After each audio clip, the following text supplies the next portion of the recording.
Hey guys, thanks for joining me. And if you like what you see, please subscribe. Hello, peoples. Welcome to Sharp Ends. Let me tell you the story of a man named George Washington Sears, whose pen name was Nessmuk. Nesmuk was the name of a childhood friend he had, a Indian of a tribe that was dying out up in the Adirondack region, northeast, and he went with him a lot and learned a lot about woodcraft and love of nature. He's considered one of the founders of. And you can see this is a bark river, and this is a Nesmuk knife. He has a pattern named after him. He was a writer. He was 103 pounds, and he was 5'3". He had a boat made for him, the Sally Gamp, I think it was called.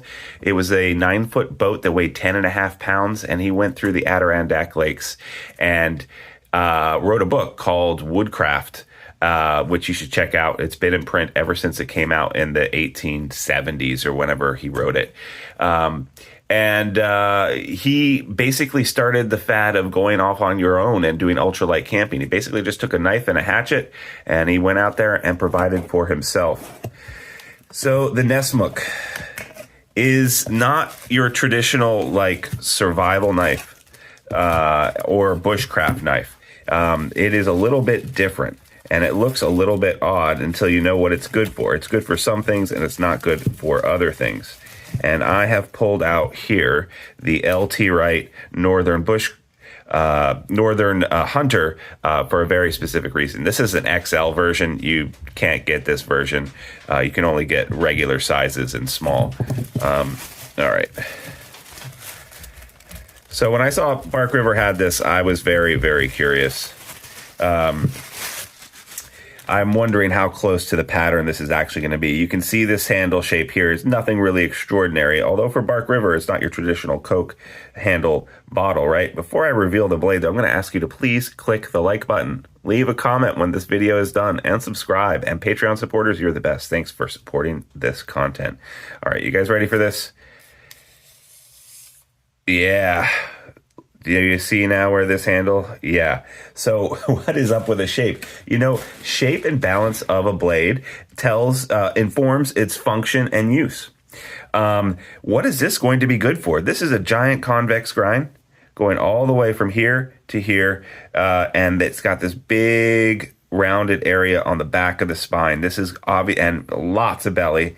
And the balance point of this is going to make it so that it's for very long shaving cuts or skinning cuts.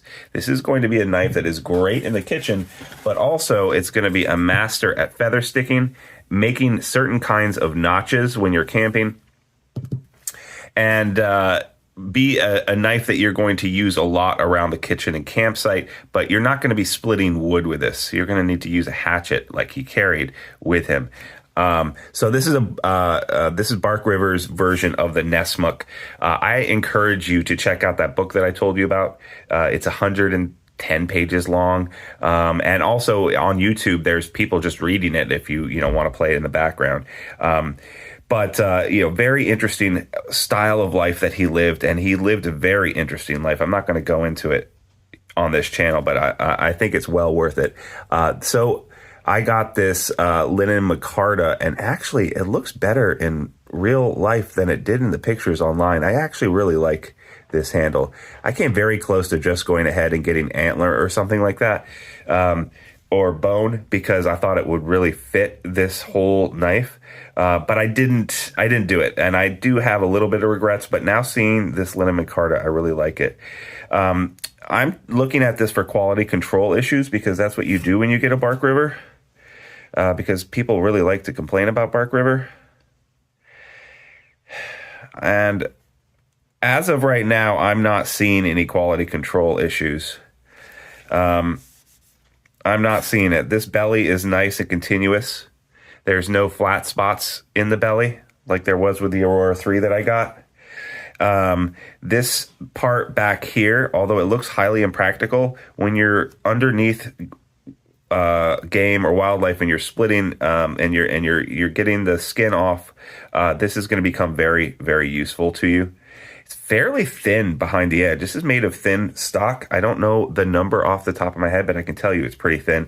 And this is kind of why I'm showing you compared to the Northern Hunter, which is a Canadian pattern. You can kind of see that that they kind of share some similarities in the spine shape and the amount of belly and what they're good for, right? Now, the Northern Hunter is much more of a large game processor than this, which is more of a small game processor, although they would both do fine with the other. And I don't want to bury the lead. This is Crewwear. I don't really have any experience with Crewwear, so I'm kind of really excited about that. That's CPM Crewwear, which is supposed to be roughly equal to Ebb4 in toughness and edge stability or edge retention, but also very easy to sharpen. So I think that and again, I don't have much experience with this. This will make that kind of steel a very nice knife to have in the woods. I'm definitely going to be keeping this in my kitchen as a kitchen knife, nice with this a nice amount of belly and all. I think it should be really cool, and I'm obviously going to be taking this camping with me too this summer. So this is just an unboxing and first impressions, but my first impressions are that the ergos are great for full finger grip, and you can put your thumb up here. There's no jimping here for it, but that's fine. The aesthetics of it are great. I love how you just have this full flat ground. That's really hard to do on a piece like this. And, I'm going to assume it's symmetrical. I'm kind of looking at it on, and I can't really see any asymmetries in the grind. Obviously, this is a convex grind, which means that the whole flat of the blade goes down to 1 point, and it's actually slightly curved. I'm going to go ahead and test the sharpness of the steel. I'm going to assume that it is very sharp. I've never gotten a knife from Bark River where it hasn't been sharp. So let's see. Yeah, right to the very tip. And even the tip, I can do a little bit of a puncture cut with.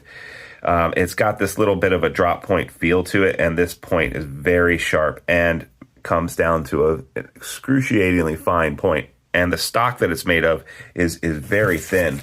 I'm just going to grab the first Bark River I have. You can just see this is 1/8 inch, and this feels like 3/16.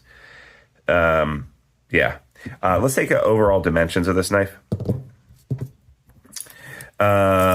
Here we have 4.5 inches of blade. That's not including this little tang part here. Do I wish it had just a little bit of a sharpening choil?